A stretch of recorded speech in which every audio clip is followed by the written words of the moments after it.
Hello friends, మీ అందరికి ఒక విషయం చెప్పాలి. ఈరోజైతే నేను ఫస్ట్ టైమ్ బిర్యానీ చేశాను. ఆ బిర్యానీ సక్సెస్ అయిందో, ఫ్లాప్ అయిందో లాస్ట్ వరకు చూడండి ఈ వీడియోలో నిజంగా. కానీ ఫస్ట్ టైమ్ ట్రై చేశాను. ఎవరైనా చికెన్‌తో ట్రై చేస్తారు ఫస్ట్ టైమ్. కానీ నేను డైరెక్ట్‌గా మటన్ మీదే యుద్ధం చేశాను.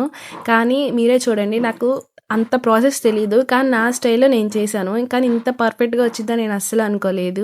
అందుకే ఫుల్ వీడియో కూడా నేను తీయలేకపోయాను. కానీ మీ అందరికీ చెప్దాము నేను బిర్యానీ చేశాను అని కాబట్టి వీడియో తీస్తున్నాను.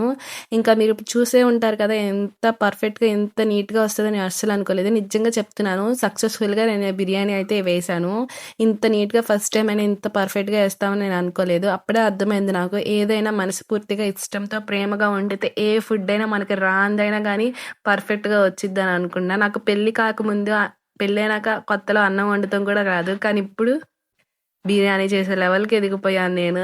నిజంగా నా హ్యాండ్‌లో నాకే ఏదో మ్యాజిక్ ఉందని అనిపిస్తుంది. మా చెల్లి నేను ఎప్పుడు పోటేసుకుంటాం. మా అమ్మ చాలా వంటలు చేసిద్ది. సో, నేను మా చెల్లి అనుకుంటాం, "నువ్వు నేర్చుకుంటావా వంటలు, నేను నేర్చుకున్నాను." కానీ మా చెల్లి కూడా చాలా అంటే చాలా వండిద్ది. ఇంకా ప్రాసెస్ అయితే ఇలా వచ్చేసింది. అవుట్‌పుట్ అయితే ఇలా వచ్చిందండి.